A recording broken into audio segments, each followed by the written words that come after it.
So இப்போ நம்ம பார்க்க போகிறது பிரவேசிக்கால கிராமர் பார்ட் தான் இப்போ நம்ம பார்க்க போகிறோம்.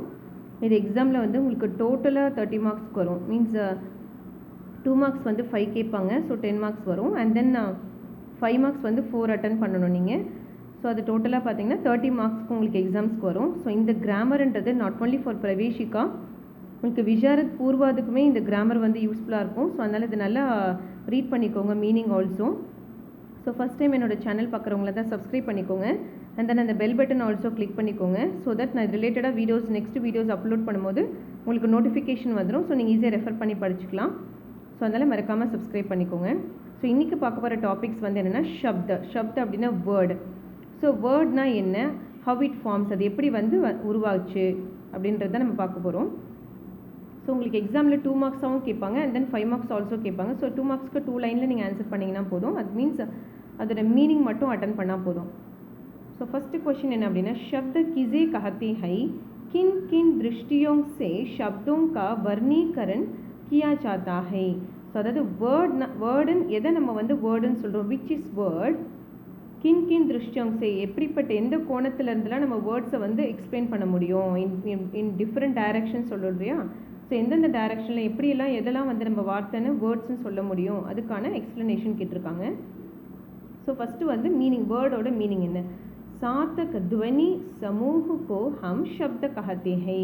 அதாவது சார்த்தக் அப்படின்னா மீனிங்ஃபுல், அந்த சவுண்டோடைய குரூப் ஆஃப் சவுண்ட்ஸை, அதுதான் நம்ம என்னென்னு சொல்கிறோம், வேர்ட்ஸ்ன்னு சொல்கிறோம். இப்போ லெட்டர்ஸ் இருக்கு இல்லையா, ஸோ அந்த லெட்டர்ஸில் ஒரு சவுண்டோட லெட்டர்ஸை நம்ம வந்து அது குரூப் பண்ணும்போது அது ஒரு மீனிங்ஃபுல்லாக நமக்கு வந்து ஒரு வார்த்தை கிடைக்கும். ஸோ தட் இஸ் வேர்டு, அதுதான் ஷப்த. மீன்ஸ் ஃபார் எக்ஸாம்பிள் துவனி சமூகனா இப்போ வந்து ஃபார் எக்ஸாம்பிள் எப்படி எடுத்துக்கலாம், பாட்டுன்னு எடுத்துக்கலாம். பீன்றது ப, ஓ, டி இல்லையா. ஸோ ஓன்றது ஆஸ் சவுண்ட் வரும், டீன்றது it. So art, pot. So அந்த ஒரு வார்த்தையை சேர்க்கும் போது ஒரு மீனிங்ஃபுல்லானது சார்த்தக், அதுதான் சார்த்தக், மீனிங்ஃபுல்லான ஒரு வேர்டு வந்து ஃபார்ம் ஆகுது. ஸோ அதை தான் நம்ம வேர்டுன்னு சொல்கிறோம். ஸோ வியூத்பத்தி, இப்போ இங்கே என்ன கேட்டிருக்காங்க, கின் கின் திருஷ்டியோங் சே, எப்படி எந்தெந்த டைரக்ஷன் நம்ம வந்து வேர்ட்ஸ் எக்ஸ்பிளைன் பண்ணுறோன்னா, ஒன்று வியூத்பத்தி அப்படின்னா இதோட ஆரிஜின் மீன்ஸ் என்னென்னா, ஸோ ஆரிஜின் எந்த இடத்துலேருந்து இது உருவாச்சு, எப்படி வந்து ஹவ் இட் ஃபார்ம்ஸ் அப்படின்னு கூட சொல்லலாம். பனாவட் அப்படின்னா அதோட ஃபார்மேஷன், அதோட அப்பியரன்ஸ் எப்படி இருக்குது, அந்த லெட்டர்ஸ்னுடைய இதை எப்படி ஃபார்ம் ஆச்சு, அதோட அப்பியரன்ஸ் எப்படி இருக்குது. அண்ட் தென் பிரயோக், அதோட யூசஸ், அது எந்த இடத்துல எப்படி நம்ம யூஸ் பண்ணோம். ஸோ இந்த 3 விதமாக தான், இந்த 3 டைப்ஸ் ஆஃப் இதில் தான் இன் 3 திருஷ்டியோங் சே, இந்த 3 விதமாக நம்ம ஷப்தோங் கோ வர்ணீகரன் கியா ஜாத்தா ஹை, வேர்ட்ஸை நம்ம வந்து எக்ஸ்பிளைன் பண்ணுறோம் அப்படின்னு சொல்கிறாங்க. ஸோ நெக்ஸ்ட்டு வந்து என்னென்னா, இது 5 மார்க்கில் இந்த எழுத வேண்டியது. ஸோ நான் ஆல்ரெடி சொல்லியிருக்கேன் 5 மார்க்ஸ்க்கு ஷப்த அப்படின்னு கேட்டாலே ஃபஸ்ட்டு அதோட மீனிங் எக்ஸ்பிளைன் பண்ணிவிடுங்க. ஸோ அதுக்கே உங்களுக்கு 2 மார்க்ஸ் கொடுத்துருவாங்க. ஸோ அதுக்கப்புறம் நீங்கள் example and then flow chart போட்டிங்க அப்படின்னா அதுக்கு 3 மார்க்ஸ் இருக்குது. ஸ்ரோத் கி திருஷ்டி சே ஷப்தக்கே கித்தனை பேத் ஹை, அதாவது ஸ்ரோத் கி சிருஷ்டி சேனா என்ன சொல்கிறாங்க உங்களுக்கு, அதனுடைய ஆரிஜின். ஸோ அந்த ஆரிஜின்லேருந்து இது எத்தனை டைப்ஸ் ஆஃப் பிரிக்கிறாங்க. சோதாஹரன் என்ன அப்படின்னா, ஃபஸ்ட்டு தத் சம ஷப்த, தத் பவ ஷப்த, தேஷஜ் ஷப்த, விதேஷி ஷப்த. ஸோ இந்த 4 டைப்ஸ் ஆஃப் இதுவாக வந்து நம்ம அந்த வேர்ட்ஸை எப்படி வியூத்பத்திக்கு திருஷ்டி, வியூத்பத்தின்னு என்ன சொல்லியிருக்கேன், எப்படி எந்த இடத்துலேருந்து அது ஃபார்ம் ஆச்சு, அதோட ஆரிஜின். ஸோ இதை எப்படி இதை நீங்கள் வேர்ட்ஸ் எழுதியிருக்காங்க. சார்த்தக் துவனி சமூகக்கோ ஹம் ஷப்த கஹத்தே ஹே, நான் ஆல்ரெடி சொன்னாலே ஃபஸ்ட்டு மீனிங் எழுதிடணும். ஸோ மீனிங் எழுதிட்டு இந்த ஸ்ரோத்கி திருஷ்டி ஷே, ஸோ கொஷினில் அதுதானே கேட்டிருக்காங்க. ஸோ இதை அப்படியே எடுத்து எழுதி அதோட டைப்ஸ் நீங்கள் எக்ஸ்பிளைன் பண்ணிக்கோங்க. ஸோ இதை அப்படியே லிஸ்ட் பண்ணிவிடுங்க. தத் சம, தத் பவ, தேஷத் சப்த, விதேஷி சப்த. ஸோ இது 4மே எக்ஸ்பிளைன் பண்ணிவிடுங்க. ஸோ இப்போ அதனுடைய மீனிங் என்ன நம்ம பார்க்கலாம். தத் சம ஷப்த அப்படின்னா संस्कृत के जो शब्द जियों के तियों हिंदी में प्रयुक्त होते हैं. ஸோ எப்போ நடந்ததோ அப்போ நடந்தது, ஜியோ தியோ அப்படின்னு சொல்கிறாங்க இல்லையா. ஸோ அதாவது இதில் தத்சமன்றது இன்னும் கிளியராக எக்ஸ்பிளைன் பண்ணணும் அப்படின்னா, உங்களுக்கு இப்போ சான்ஸ்கிரிட் கே ஜோ ஷப்த, அதாவது சான்ஸ்கிரிட்டில் நம்ம யூஸ் பண்ண அந்த வேர்ட்ஸை ஜியோங் எப்படி இருக்குதோ, தியோங் ஹிந்தி மேம் பிரயுக்த ஹோத்தே ஹே, அப்படியே ஹிந்தியில் வந்து நம்ம யூஸ் பண்ணுறது. அந்த சான்ஸ்கிரிட்டில் வர வார்த்தையை ஸோ சான்ஸ்கிரிட்டில் எப்படி இருக்கோ அதே வேர்டை ஹிந்தியில் போட்டு நம்ம யூஸ் பண்ணிக்கிறது தான் தத் சம. ஸோ உன் ஷப்தோங் को तत्सम शब्द कहते हैं. ஸோ அந்த வேர்ட்ஸை தான் நம்ம தத்சம சப்தம்னு சொல்கிறோம். எப்படி அப்படின்னா ஜெய்ஸே எக்ஸாம்பிள் கொடுத்துருக்காங்க. சூரிய அக்னி. ஸோ இது ரெண்டுமே ஒரு எக்ஸாம்பிளான வேர்ட்ஸ் தான் நமக்கு. சூரிய அக்னி இது எல்லாமே வந்து சான்ஸ்கிரிட்டில் இருக்கிற வேர்ட்ஸு.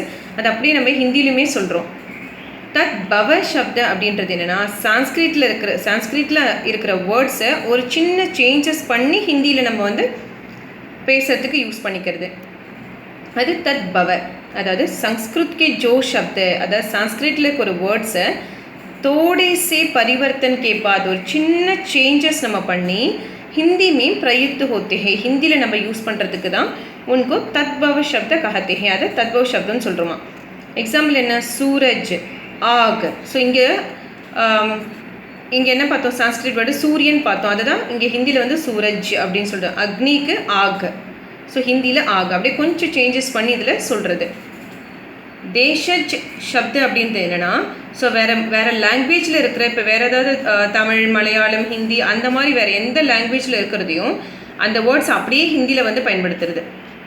அந்நிய பாரதிய பாஷாவோं से अन्य भारतीय अदर इंडियन लैंग्वेजेस இருக்கு இல்லையா அது हिंदी में आए शब्दों को हिंदी में आए. ஸோ அந்த வார்த்தை அப்படியே இதில் வந்து நம்ம பயன்படுத்துறது தான் தேசிய சப்த கார்த்திகை. எப்படி அப்படின்னா லோட்டா நீர் மீன் இது எல்லாமே நம்ம அப்படியே வந்து பாஷாவோं से हिंदी में आए அதில் அப்படியே யூஸ் பண்ணிக்கிறது நம்ம. விதேசி சப்தன்றதும் அதே மாதிரி தான். விதேசி பாஷாவோं से हिंदी में आए அதாவது ஃபாரின் லாங்குவேஜ் அதாவது இங்கிலீஷ் எடுத்துக்கலாம் ஃபார் எக்ஸாம்பிள். இது அதர் லாங்குவேஜஸ் இது ஒன்லி இங்கிலீஷ். ஸோ அந்த ஃபாரின் லாங்குவேஜஸை அப்படியே ஹிந்தியில் கொண்டு வந்து அந்த வேர்ட்ஸை வந்து யூஸ் பண்ணுறது தான் விதேசி சப்த கஹத்தி ஹை. எக்ஸாம்பிள் என்னது பென்சில் இங்கிலீஷில் தான் நம்ம சொல்கிறோம். ஆனால் ஹிந்திலையும் அது அப்படியே தான் எழுதுவாங்க. பாதுஷாஹ்னாலும் இங்கிலீஷில் சொல்கிறது. இது ஹிந்திலுமே பாதுஷாஹ் அப்படி தான் சொல்கிறோம் கிங்கு. ஸோ இதுதான் நம்மளுடைய வேர்ட்ஸினுடைய 4 டைப்ஸு. தத்சம தத்பவ தேஷஜ் விதேசி சப்த அப்படின்னு சொல்கிறாங்க. ஸோ இது நல்லா ரீட் பண்ணுங்கள். ஸோ இது ரிலேட்டடாக இன்னும் ஏதாவது கிளியர் எக்ஸ்ப்ளனேஷன் இதில் வேணும் அப்படின்னா எனக்கு கமெண்ட் பாக்ஸில் கமெண்ட் பண்ணுங்கள்.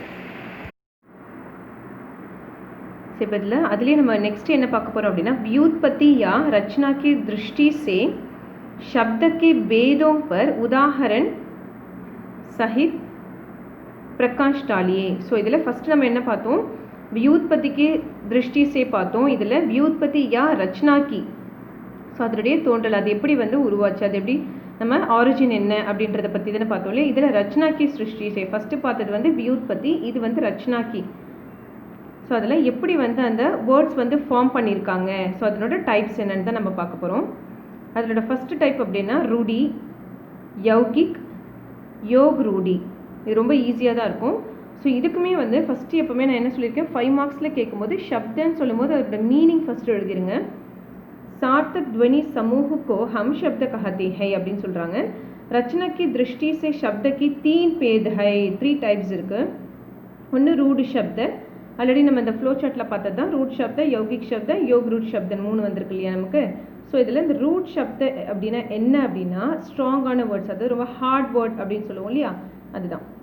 जिन शब्दों के गंट किए नहीं जा सकते அதாவது எந்த வேர்ட்ஸை கண்ட் கீ அப்படின்னா கட் பண்ண முடியாதோ பிரிக்க முடியாதோ பிரித்தா பொருள் வராதோ மீனிங் வராதோ பிரிக்க அந்த வேர்டை தான் உன் சப்தோங்கும் ரூடி சப்த கஹத்தே ஹை.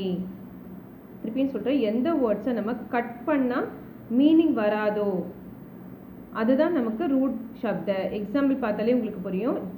ஜெய்சே கர் பேடு.